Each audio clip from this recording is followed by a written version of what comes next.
Urdu audio books .com پر آپ سن رہے ہیں سیرت سرور عالم صلی اللہ علیہ وآلہ وسلم، جلد سوئم، تالیف مولانا سید ابوالعلا مودودی، آواز وجیح احمد صدیقی، پروڈیوسر اظہر نیاز۔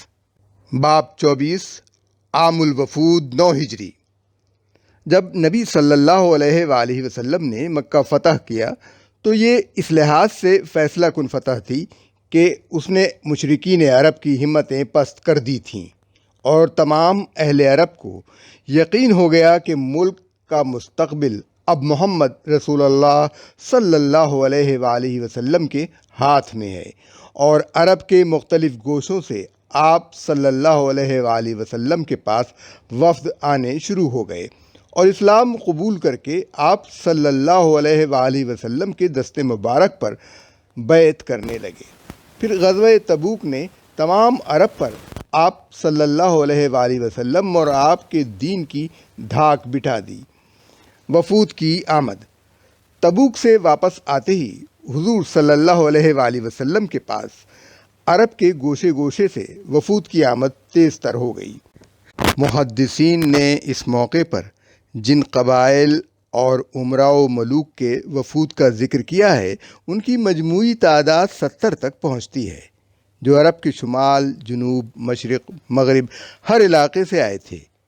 پورے قبیلے اور بڑے بڑے علاقوں کے باشندے کسی جنگ اور مزاحمت کے بغیر از خود مسلمان ہونے لگے۔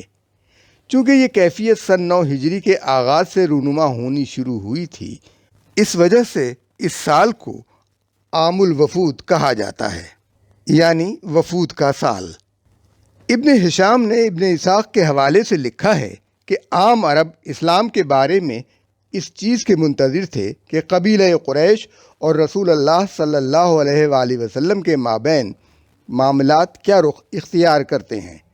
اس کی وجہ دراصل یہ تھی کہ قریش سارے عرب کے امام و ہادی، پیشوا اور رہنما تھے، بیت اللہ کے نگران اور ذمہ دار تھے، اور بلا ریب و حجت حضرت اسماعیل ابن ابراہیم علیہ السلام کی اولاد تھے۔ ساتھ ہی عرب کے قائدین قریش کی برتری کے معترف تھے۔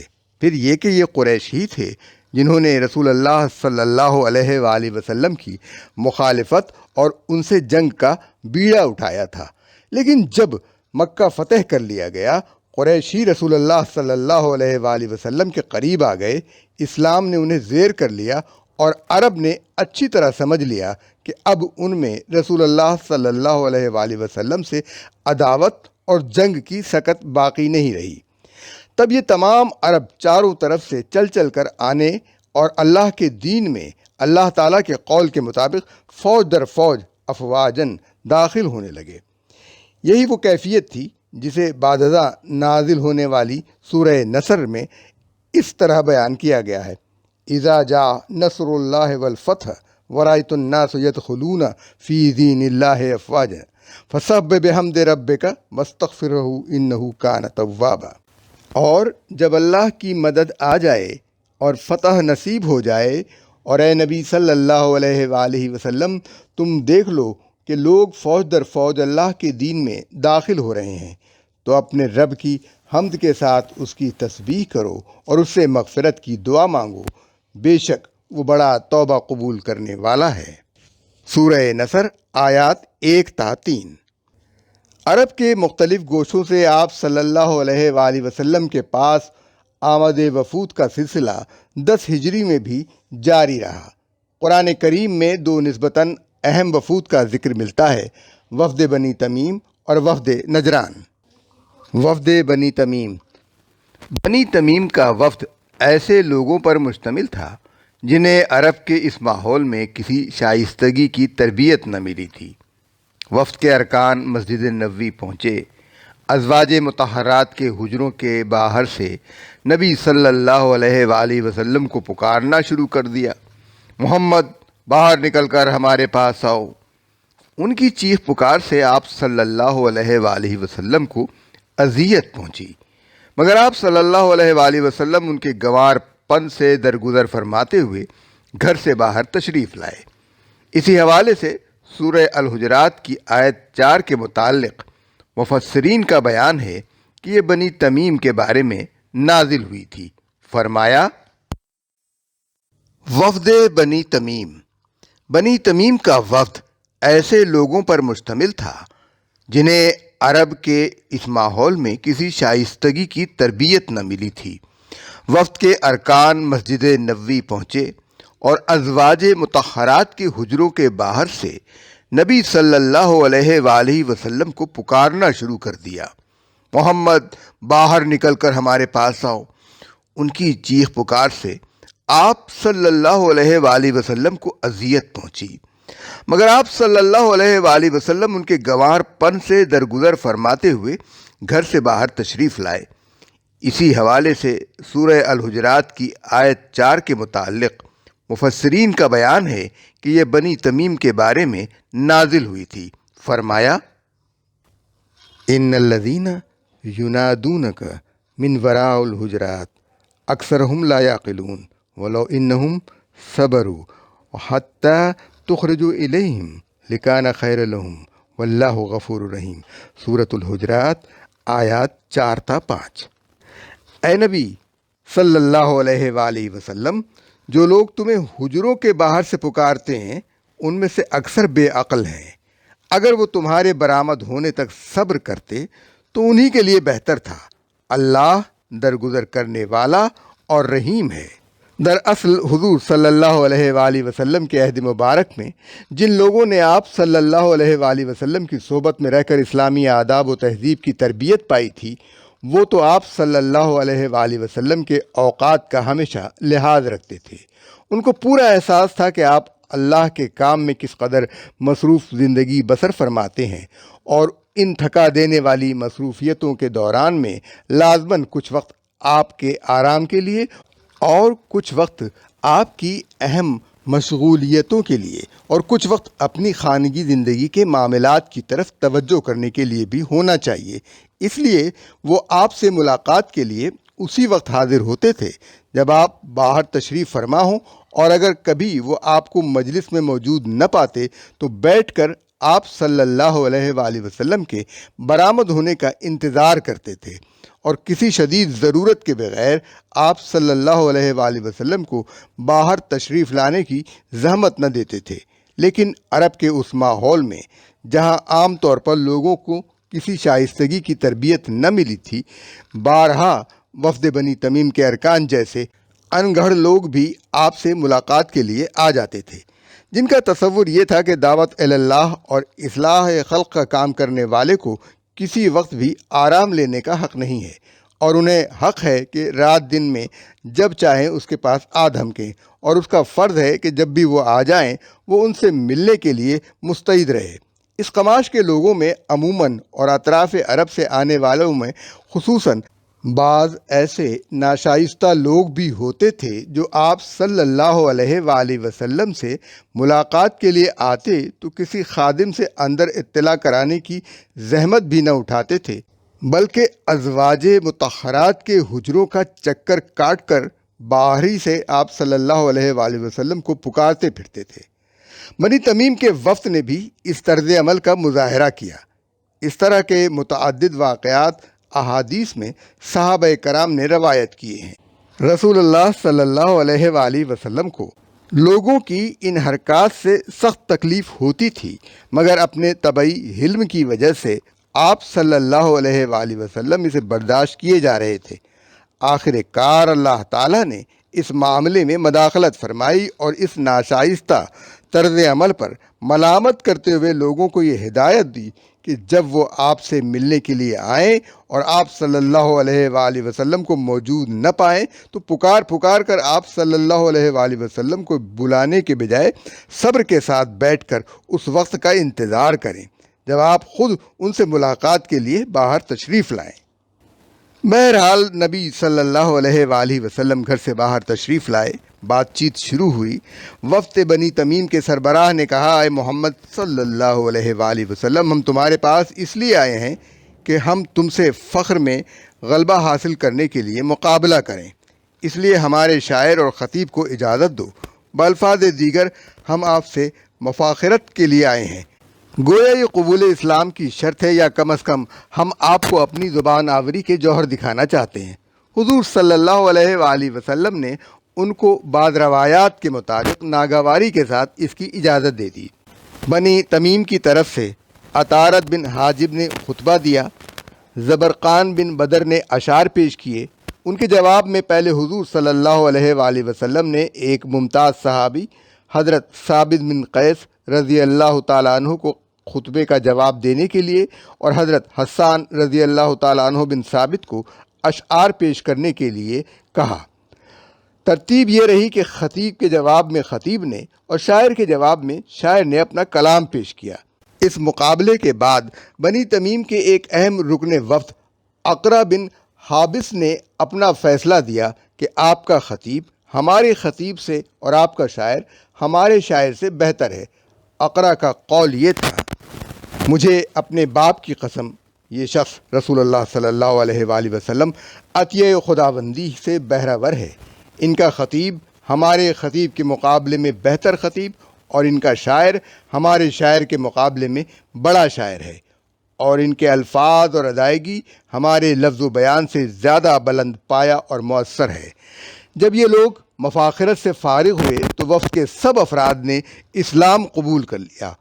رسول اللہ صلی اللہ علیہ وآلہ وسلم نے ان سب کو بہترین انعامات سے نوازا۔ وفد نجران، سن 9 ہجری ہی میں نجران کی عیسائی جمہوریت کا وفد نبی صلی اللہ علیہ وآلہ وسلم کی خدمت میں حاضر ہوا۔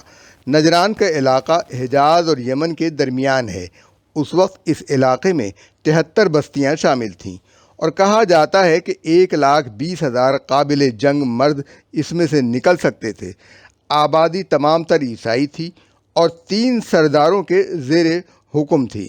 ایک عاقب کہلاتا تھا جس کی حیثیت امیر قوم کی تھی، دوسرا سید کہلاتا تھا جو ان کے تمدنی اور سیاسی امور کی نگرانی کرتا تھا، تیسرا اسقف بشپ تھا جس سے مذہبی پیشوائی متعلق تھی۔ جب نبی صلی اللہ علیہ وآلہ وسلم نے مکہ فتح کیا اور تمام اہل عرب کو یقین ہو گیا کہ ملک کا مستقبل اب محمد صلی اللہ علیہ وآلہ وسلم کے ہاتھ میں ہے، تو عرب کے مختلف گوشوں سے آپ صلی اللہ علیہ وآلہ وسلم کے پاس وفد آنے شروع ہو گئے۔ اسی سلسلے میں نجران کے تینوں سردار بھی 60 آدمیوں کا ایک وفد لے کر مدینے پہنچے۔ جنگ کے لیے بہرحال وہ تیار نہ تھے۔ اب سوال صرف یہ تھا کہ آیا وہ اسلام قبول کرتے ہیں یا ذمی بن کر رہنا چاہتے ہیں۔ اس موقع پر اللہ تعالیٰ نے نبی صلی اللہ علیہ وآلہ وسلم پر حسب ذیل آیات نازل فرمائیں تاکہ ان کے ذریعے سے وفد نجران کو اسلام کی طرف دعوت دی جائے۔ سورہ آل عمران کی 33ویں آیت ہے، اللہ نے آدم علیہ السلام اور نوح علیہ السلام اور آل ابراہیم علیہ السلام اور آل عمران علیہ السلام کو تمام دنیا والوں پر ترجیح دے کر اپنی رسالت کے لیے منتخب کیا تھا۔ یہ ایک سلسلے کے لوگ تھے جو ایک دوسرے کی نسل سے پیدا ہوئے تھے۔ اللہ سب کچھ سنتا اور جانتا ہے۔ مسیحیوں کی گمراہی کا تمام تر سبب یہ ہے کہ وہ مسیح علیہ السلام کو بندہ اور رسول ماننے کے بجائے اللہ کا بیٹا اور الوہیت میں اس کا شریک قرار دیتے ہیں۔ اگر ان کی یہ بنیادی غلطی رفع ہو جائے تو اسلام صحیح و خالص کی طرف ان کا پلٹنا بہت آسان ہو جائے۔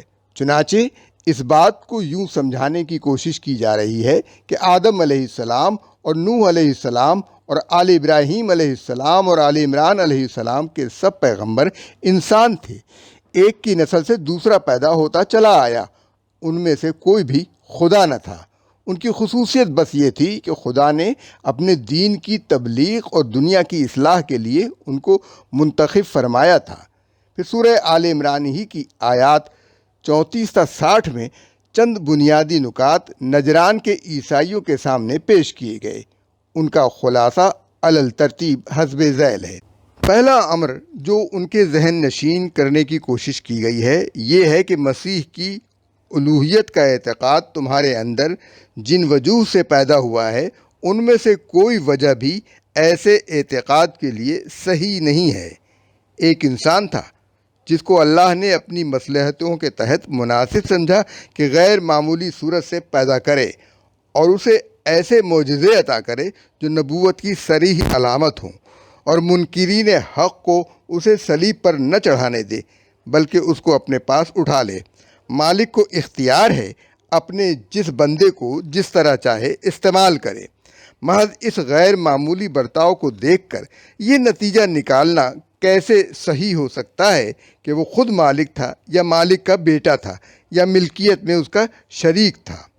دوسری اہم بات جو ان کو سمجھائی گئی ہے وہ یہ ہے کہ مسیح علیہ السلام جس چیز کی طرف دعوت دینے آئے تھے وہ وہی چیز ہے جس کی طرف محمد صلی اللہ علیہ وآلہ وسلم دعوت دے رہے ہیں۔ دونوں کے مشن میں یکسر منہ فرق نہیں ہے۔ تیسرا بنیادی نقطہ اس تقریر کا یہ ہے کہ مسیح علیہ السلام کے بعد ان کے حواریوں کا مذہب بھی یہی اسلام تھا جو قرآن پیش کر رہا ہے۔ بات کی عیسائیت نہ اس تعلیم پر قائم رہی جو مسیح علیہ السلام نے دی تھی اور نہ اس مذہب کی پیرو رہی جس کی اتباع مسیح علیہ السلام کے حواری کرتے تھے۔ اوپر جو باتیں بیان کی گئی ہیں ان میں سے کسی کا جواب بھی ان لوگوں کے پاس نہ تھا۔ مسیحیت کے مختلف عقائد میں سے کسی کے حق میں بھی وہ خود اپنی کتب مقدسہ کی ایسی سند نہ پاتے تھے جس کی بنا پر کامل یقین کے ساتھ یہ دعویٰ کر سکتے کہ ان کا عقیدہ امر واقعہ کے عین مطابق ہے اور حقیقت اس کے خلاف ہرگز نہیں ہے۔ پھر نبی صلی اللہ علیہ وآلہ وسلم کی سیرت، آپ صلی اللہ علیہ وآلہ وسلم کی تعلیم اور آپ صلی اللہ علیہ وآلہ وسلم کے کارناموں کو دیکھ کر اکثر اہل وفد اپنے دلوں میں آپ صلی اللہ علیہ وآلہ وسلم کی نبوت کے قائل بھی ہو گئے تھے یا کم از کم اپنے انکار میں متزلزل ہو چکے تھے۔ اس لیے جب ان سے کہا گیا کہ اچھا اگر تمہیں اپنے عقیدے کی صداقت کا پورا یقین ہے تو آؤ ہمارے مقابلے میں دعا کرو کہ جو جھوٹا ہو اس پر خدا کی لعنت ہو۔ آؤ ہم اور تم خود بھی آ جائیں اور اپنے اپنے بال بچوں کو بھی لے آئیں اور خدا سے دعا کریں کہ جو جھوٹا ہو اس پر خدا کی لعنت ہو۔ سورہ آل عمران آیت 61۔ تو ان میں سے کوئی اس مقابلے کے لیے تیار نہ ہوا۔ اس طرح یہ بات تمام عرب کے سامنے کھل گئی کہ نجرانی مسیحیت کے پیشوا اور پادری جن کے تقدس کا سکہ دور دور تک رواں ہے دراصل ایسے عقائد کا اتباع کر رہے ہیں جن کی صداقت پر خود انہیں کامل اعتماد نہیں ہے۔ پھر فرمایا گیا بس اگر یہ لوگ اس شرط پر مقابلے میں آنے سے منہ موڑیں تو ان کا مفسد ہونا صاف کھل جائے گا اور اللہ مفسدوں کے حال سے واقف ہی ہے۔ سورہ آل عمران آیت 62۔ وفد نے اتمام حجت کے باوجود اسلام قبول نہیں کیا اور اسلامی حکومت میں ذمہ بن کر رہنے کا فیصلہ کیا۔ اس موقع پر اہل نجران کی درخواست پر نبی صلی اللہ علیہ وآلہ وسلم نے جو صلح نامہ لکھ کر انہیں دیا تھا اس میں خراج کی رقم مقرر کرنے کے بعد لکھا ہے نجران کے عیسائیوں اور ان کے ہمسایوں کے لیے اللہ کی پناہ اور اللہ کے رسول محمد صلی اللہ علیہ وسلم کا ذمہ ہے۔ ڈاکٹر اسپرنگر نے ہمسایوں سے مراد یہودی لیے ہیں، سیرت محمد جلد 3 صفحہ 502، مگر دراصل اس سے مراد تمام وہ لوگ ہیں جو عیسائیوں کے ساتھ وہاں آباد تھے۔ الجہاد فی الاسلام صفحہ 277۔ نجران کے عیسائیوں اور ان کے ہمسایوں کے لیے اللہ کی پناہ اور اللہ کے رسول محمد صلی اللہ علیہ وآلہ وسلم کا ذمہ ہے۔ ان کی جانوں کے لیے، ان کے مذہب، ان کی زمین، ان کے اموال، ان کے حاضر و غائب، ان کے اونٹوں، ان کے قاصدوں اور ان کے مذہبی نشاد امثلہ سب کے لیے۔ امثلہ سے مراد صلیبیں اور تصویریں وغیرہ ہیں جو کنیسوں میں رکھی جاتی ہیں۔ الجہاد فی الاسلام صفحہ 278۔ سب کے لیے جس حالت پر وہ اب تک ہیں اسی پر بحال رہیں گے۔ ان کے حقوق میں سے کوئی حق اور نشانات میں سے کوئی نشان نہ بدلا جائے گا۔ ان کے کسی اسفق کو اس کی اسقفیت سے اور کسی راہب کو اس کی رہبانیت سے، کسی خادم کلیسا کو اس کی خدمت سے نہ ہٹایا جائے گا، خواہ اس کے ہاتھ کے نیچے جو کچھ ہے وہ تھوڑا ہو یا زیادہ۔ اس سے معاہد کے املاک و اوقاف کا تحفظ مقصود ہے۔ ان پر عہد جاہلیت کے کسی خون یا عہد کی کوئی ذمہ داری نہیں ہے۔ ان کو فوجی خدمت یا دہیہ کی 10واں حصہ ادا کرنے پر مجبور نہ کیا جائے گا اور ان کی زمین کو کوئی لشکر پامال نہ کرے گا۔ اس شرط کا مدعا صرف یہی نہیں ہے کہ اسلامی لشکر ان کی زمین کو پامال نہ کرے گا، بلکہ یہ بھی ہے کہ تمام خارجی طاقتوں کے مقابلے میں ان کی حفاظت و مدافعت کی جائے گی۔ اگر کوئی شخص ان کے خلاف کسی حق کا دعویٰ کرے تو فریقین کے درمیان انصاف کیا جائے گا۔ نہ اہل نجران ظالم بن سکیں گے نہ مظلوم، مگر جس شخص نے اس سے پہلے سود کھایا ہو اس کی ذمہ داری سے میں بری ہوں۔ اس سے مراد یہ ہے کہ جس نے معاہدے سے پہلے سود پر رقم دی ہو اور معاہدے کے بعد وہ مدعیوں پر سود کا دعویٰ کرے تو ہم اس کو دلوانے کے ذمہ دار نہیں ہیں، مگر یعقوبی نے جو معاہدہ نقل کیا ہے اس میں اس سے پہلے کے بجائے اس سال کے بعد لکھا ہے۔ دیکھیے جلد 4 صفحہ 63۔ ان میں سے کسی شخص کو دوسرے کے گناہ میں نہ پکڑا جائے گا۔ اس صحیفے میں جو کچھ ہے اس کے لیے اللہ کی ضمانت اور محمد صلی اللہ علیہ وآلہ وسلم نبی کا ذمہ ہے، ہمیشہ کے واسطے جب تک اللہ کا حکم آئے اور جب تک وہ خیر خواہ رہیں ان حقوق کو ادا کرتے رہیں جو اس معاہدے کی روح سے ان پر عائد ہوتے ہیں۔ بنی تمیم اور نجران کے ان وفود کے علاوہ بھی متعدد وفود نبی کریم صلی اللہ علیہ وآلہ وسلم کی خدمت میں حاضر ہوتے رہے۔ ذیل میں ان میں سے بعض وفود کا ذکر کیا جا رہا ہے۔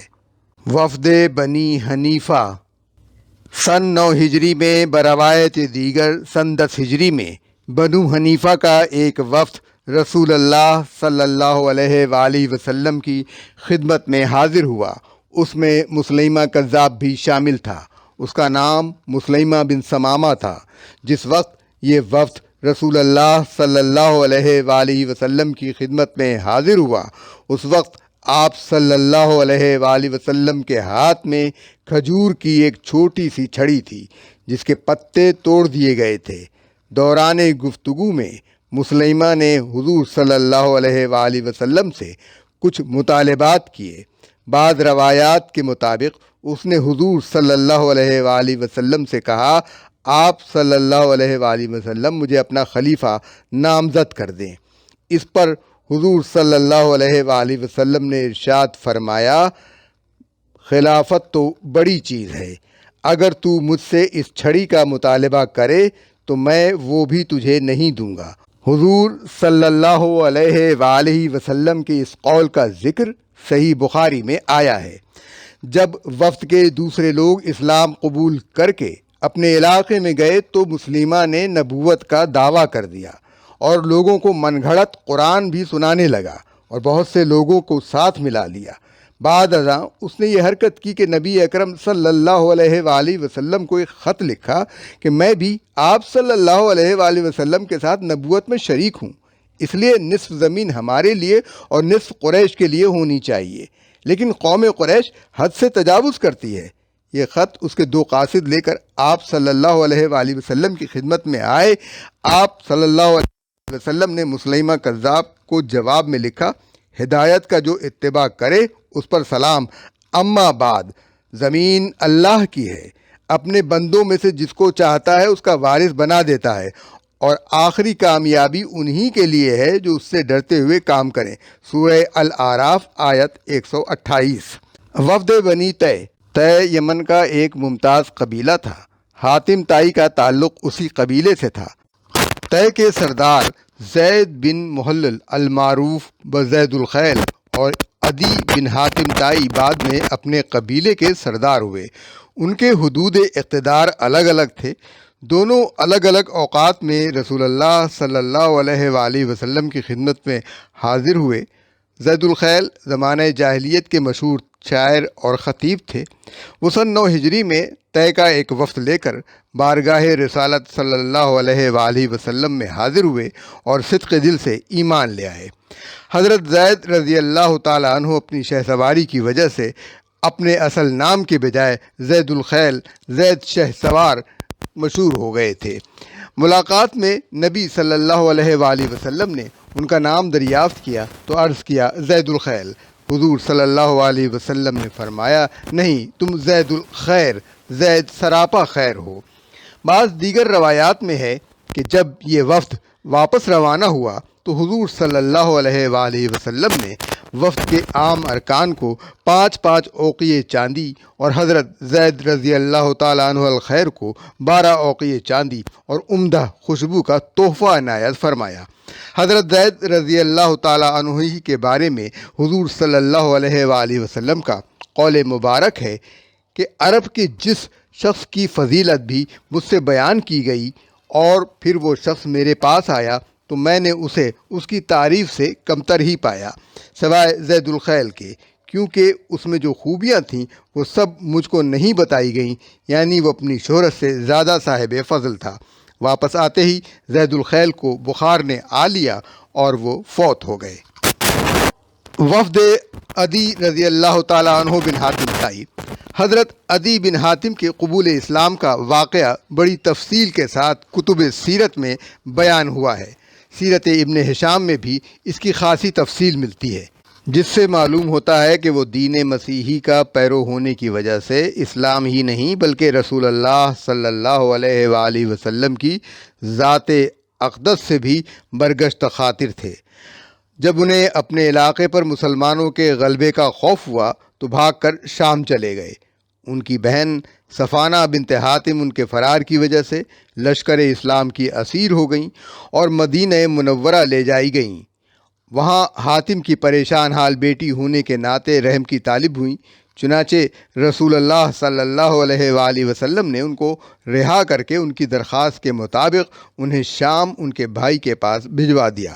عدی اپنی اس حرکت سے سخت نادم ہوئے اور بہن کی ترغیب پر نبی صلی اللہ علیہ وآلہ وسلم کی خدمت میں حاضر ہوئے۔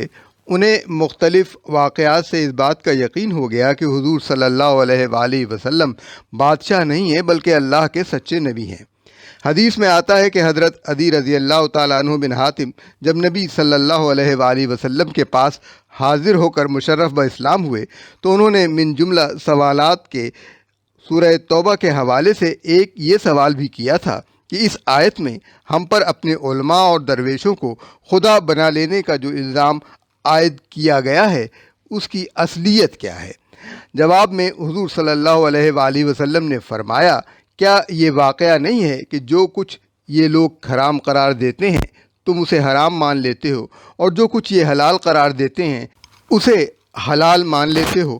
انہوں نے عرض کیا، یہ تو ضرور ہم کرتے رہے ہیں۔ فرمایا، بس یہی ان کو خدا بنا لینا ہے۔ جب عدی مدینے پہنچ کر نبی اکرم صلی اللہ علیہ وآلہ وسلم کی خدمت میں حاضر ہوئے تو آپ صلی اللہ علیہ وآلہ وسلم مسجد میں تھے۔ عدی رضی اللہ تعالیٰ عنہ نے اپنا نام بتایا تو آپ صلی اللہ علیہ وآلہ وسلم انہیں اپنے گھر لے گئے اور بڑے اصرار کے ساتھ ایک گدے پر بٹھایا اور خود زمین پر بیٹھ گئے۔ پھر حضور صلی اللہ علیہ وآلہ وسلم نے ان سے چند سوال کیے۔ عدی کہتے ہیں، میں بالکل سمجھ گیا کہ یہ نبی مرسل ہیں۔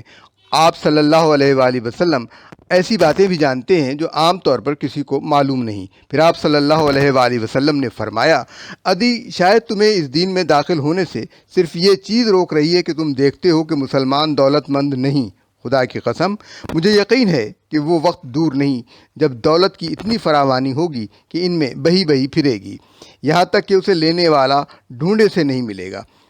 شاید تمہیں اس دین میں داخل ہونے سے صرف یہی چیز روک رہی ہے کہ تم دشمنوں کی اکثریت اور مسلمانوں کی عددی اقلیت دیکھتے ہو۔ خدا کی قسم، مجھے یقین ہے کہ وہ وقت دور نہیں جب تم سن لو گے کہ ایک عورت اونٹ پر بیٹھ کر قادسیہ سے نکلی ہے اور بلا خوف و خطر بیت اللہ پہنچی ہے اور اس کی زیارت کی ہے، اور شاید تمہیں اس دین میں داخل ہونے سے صرف یہ چیز روک رہی ہے کہ تم دیکھتے ہو حکومت و سلطنت مسلمانوں کے ہاتھ میں نہیں۔ خدا کی قسم، مجھے اپنی جگہ یقین ہے کہ وہ وقت دور نہیں جب تم سن لو گے کہ مسلمانوں نے ملک بابل کے سفید قصر فتح کر لیے ہیں۔ نبی صلی اللہ علیہ وآلہ وسلم نے عدی بن حاتم کی جو توقیر فرمائی اور ان سے جو باتیں کی وہ ان کے دل میں گھر کر گئیں۔ وہ اسلام لے آئے۔ رسول اللہ صلی اللہ علیہ وآلہ وسلم حضرت عدی رضی اللہ تعالیٰ عنہ کے قبول اسلام سے بہت مسرور ہوئے اور آپ صلی اللہ علیہ وآلہ وسلم نے ان کو اپنی طرف سے قبیلہ طے کی امارت پر مقرر فرمایا۔ حضرت عدی رضی اللہ تعالیٰ عنہ فرمایا کرتے تھے، 2 پیشن گوئیاں تو پوری ہو گئیں اور تیسری باقی ہے۔ میں نے ملک بابل کے سفید قصر فتح ہوتے دیکھ لیے میں نے اس عورت کو بھی دیکھ لیا جو اپنے اونٹ پر بیٹھ کر قادسیہ سے بلا خوف و خطر نکلی اور بیت اللہ پہنچ کر اس کی زیارت کی۔ خدا کی قسم، یہ تیسری پیشن گوئی بھی ثابت ہو کر رہے گی کہ دولت فراوانی کے ساتھ بہی بہی پھرے گی اور لینے والا ڈھونڈے سے نہ ملے گا۔ وفد بنی سعد بن بکر۔ سن 9 ہجری میں بنی سعد بن بکر کی جانب سے ایک صاحب زمام بن ثعلبہ بطور وفد بارگاہ نبوی صلی اللہ علیہ وآلہ وسلم میں حاضر ہوئے۔ انہوں نے اپنا اونٹ مسجد نبوی کے باہر باندھا اور بے تکلف مسجد نبوی میں گھس گئے۔ نبی کریم صلی اللہ علیہ وآلہ وسلم اس وقت صحابہ کرام کے ساتھ تشریف فرما تھے۔ ان صاحب نے حضور صلی اللہ علیہ وآلہ وسلم سے ملاقات میں بھی درست انداز اختیار کیا۔ کہنے لگے، میں آپ صلی اللہ علیہ وسلم سے بعض باتوں کی تصدیق کرانا چاہتا ہوں۔ میرے سوال کچھ سخت اور درست ہوں گے۔ آپ صلی اللہ علیہ وآلہ وسلم میرے بدوی لہجے کی درستی سے رنجیدہ نہ ہوں۔ حضور صلی اللہ علیہ وآلہ وسلم نے فرمایا، تم جو کچھ پوچھنا چاہتے ہو وہ پوچھو، میں رنجیدہ نہیں ہوتا۔ بولے، آپ صلی اللہ علیہ وآلہ وسلم کے ایک داعی نے ہمیں بتایا ہے کہ آپ اللہ کے رسول ہیں، کیا یہ سچ ہے؟ حضور صلی اللہ علیہ وآلہ وسلم نے فرمایا، اس نے سچ کہا۔ مختلف سوالوں کے بعد پھر پوچھا، آپ کے داعی نے یہ بھی کہا تھا کہ دن رات میں 5 نمازیں ہم پر فرض ہیں، کیا یہ بھی درست ہے؟ حضور صلی اللہ علیہ وآلہ وسلم نے فرمایا، ہمارے داعی نے سچ کہا۔ اس طرح زمام نے زکوٰۃ، رمضان کے روزوں اور حج کی فرضیت کے بارے میں سوال کیے، جن کے جواب میں حضور صلی اللہ علیہ وآلہ وسلم نے انہیں بتایا کہ یہ سب چیزیں فرض کی گئی ہیں۔ سوال و جواب ہو چکے تو زمام نے کلمہ شہادت پڑھ کر اسلام قبول کیا اور عرض پرداز ہوئے کہ میرا نام زمام بن ثعلبہ ہے، میں اپنی قوم کا قاصد ہوں۔ اس ذات کی قسم جس نے آپ صلی اللہ علیہ وآلہ وسلم کو سچا نبی بنایا ہے، جو باتیں آپ صلی اللہ علیہ وآلہ وسلم نے مجھے بتائی ہیں، میں ان میں کوئی کمی بیشی نہ کروں گا۔ یہ کہہ کر وہ پلٹے، اپنا اونٹ کھولا اور واپس اپنے قبیلے کی طرف چل دیے۔ حضور صلی اللہ علیہ وآلہ وسلم نے ان کی طرف اشارہ کر کے صحابہ کرام سے فرمایا، اگر 2 پٹھوں والا یہ شخص سچ کہہ رہا ہے تو ضرور جنت میں داخل ہوگا۔ حضرت زمام رضی اللہ عنہ بن ثعلبہ نے لمبے بالوں والے پٹھے رکھے ہوئے تھے۔ واپس جا کر حضرت زمام رضی اللہ تعالیٰ عنہ نے اپنے قبیلے کو اس ساری گفتگو کی روداد سنائی جو ان کے اور رسول اللہ صلی اللہ علیہ وآلہ وسلم کے مابین ہوئی تھی۔ پورے کا پورا قبیلہ ان کی تبلیغ سے دائرہ اسلام میں داخل ہو گیا۔ پھر ان لوگوں نے مساجد تعمیر کی اور نماز باجماعت کا اہتمام کیا۔ حضرت عبداللہ بن عباس رضی اللہ تعالیٰ عنہ کا قول ہے کہ میں نے کسی قوم کے وفد کو ایسا نہیں پایا جو زمام رضی اللہ عنہ بن ثعلبہ سے افضل ہو۔ طالب ہاشمی نے اپنی تالیف وفود عرب بارگاہ نبوی میں پوری حیات طیبہ میں حاضر خدمت ہونے والے وفود کی تعداد 94 لکھی ہے اور ان وفود کے بارے میں ضروری معلومات بھی فراہم کی ہیں۔